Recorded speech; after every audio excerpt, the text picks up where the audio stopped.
happens in a panel shop? The first port of call would be for the client to come to a motor body repair shop, and the quantification of the damage to the vehicle will take place by a qualified person that will look at the vehicle, quantify the damage to the vehicle, and then prepare a damage report to the vehicle. And once that has happened, the client then submits their insurance claim to their respective insurer. Generally, an insurance company looks for a completed claim form, a South African police case number, a copy of the driver's license, and the quantified damage report received from the repairer. This then starts the claims process, and once the claim has been registered, an assessor is then appointed by the insurance company. The assessment then will happen or takes place between the insurance company and the relevant repairer, where a mutually agreed quantum is agreed between both parties. So the insurance company show intent in terms of repair or replace. The repairer shows good intent in terms of that repair or replace process. The previously negotiated rates in terms of the service level agreements between parties are then applied, and the agreed quantum is then reached. At that moment, the insurance company will give authorization to the repair, and the panel shop will then start processing that claim. The most important thing that happens right at the beginning of this process is to ensure that all parts are available to commence with the repairs of the vehicle. Currently in South Africa we have a huge amount of vehicles and derivatives, so parts may be problematic in certain instances. So the first step in the repair process, physically when the vehicle enters the premises, is to ensure that the parts are available for repairs.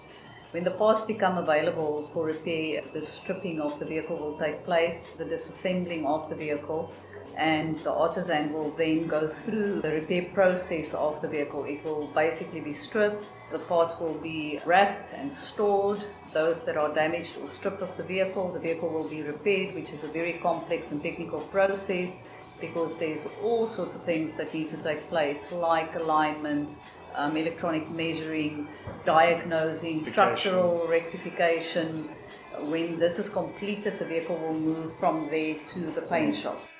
It's very, very common, and it is, I'm not saying it's a common practice, but it is a common phenomenon that through this process of starting the repair, we find that there are extras that appear, and there are things that you don't see at the original damage report stage or even through the assessment process. It's once you actually get into the job that you find that this little widget or this little dongle has now been damaged in the process, or a sensor has gone, and through the diagnostics and through this initial repair process, these things crop up. So, and it's also necessary to make sure that those are now taken into account, and that at the assembling stage after paintwork, that those parts are now available as well. Otherwise, the repair gets delayed. Yeah, and this also causes additional administration in the sense that you cannot actually replace anything that the insurance company does not allow.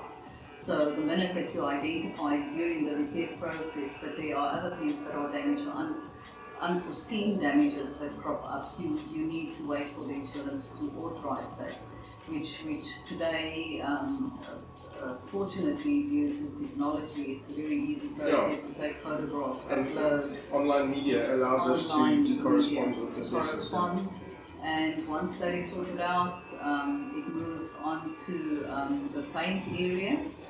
I think the first thing that happens in the paint shop is the entire vehicle, barring the area of repair, is covered up. The preparation process starts off with you having to etch the surface for primer. Nowadays, modern technology is very, very prevalent in our industry, so generally the OEM shops are using high solid primers, tinted primers, which assist with the coverage of the color. This process happens. Once that then is prepared, the primer is then sanded down again, usually through a dry flattening process. It's done on an orbital sander, so it alleviates all the tiny little scratch marks into the primer, so you've literally got a glass-like finish once you're ready for color. The vehicle is then masked up and given a final clean and final prep for color, and then the vehicle moves into the spray booth, at which point the color either is a straight base, a two-coat unicolor, which is your base coat clear coat, without metallic content, or a metallic or / pearl color gets applied to the vehicle. Itself also a very complex and clean process. Right from the beginning, the vehicle has to be clean at all times to be able to work on it and to ensure that adhesion takes place. Also important to note that right through the process, quality is inspected at regular intervals to ensure that the vehicle is placed in the same condition as it was before the accident. When it comes out of the spray booth and the quality check has been done, whether the colour is in order and whether the paintwork is up to standard, if there is any dust on it, which may happen very small because it's not a factory environment, it will go to the polishing department where it will be polished. John, I'd like to add that up until that point, it's a fairly surgical process because your substrates don't allow for any imperfections whatsoever. Once it's been painted and once it's been polished and past that quality control, the only reason it would land up back in the paint shop is if somebody physically damaged that paintwork through the assembling process. But it's not only the vehicle that we try and keep clean at all times. Our spray booths get serviced regularly. We change the filters. We measure the amount of time that the filters have been operating, pulling the substrate out of the air. The spray painter needs to make sure that he's wearing the correct protective clothing. His hands, you can't have a chap that's just finished a greasy meal for his lunch to come and pick up a spray gun and start spraying. That on his hand is going to contaminate the air and contaminate the paintwork. So it's not just about looking after the car.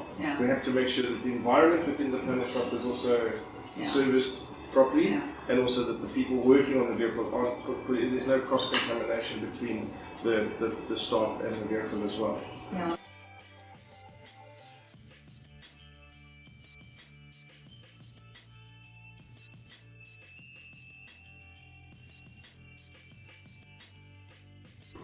After that, then obviously it goes to final inspection, final clean, and it will be signed off by a qualified artisan. One thing that is very important to note for the public as well is that if you work with a Sandra body shop, you are guaranteed that staff is qualified to work on these vehicles.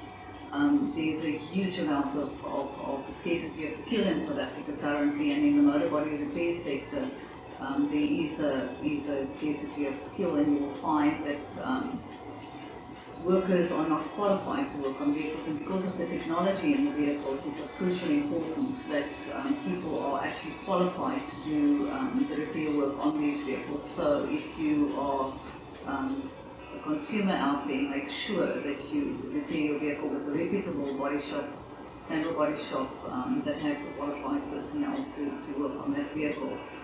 The handover process to the client is the final stage of the process.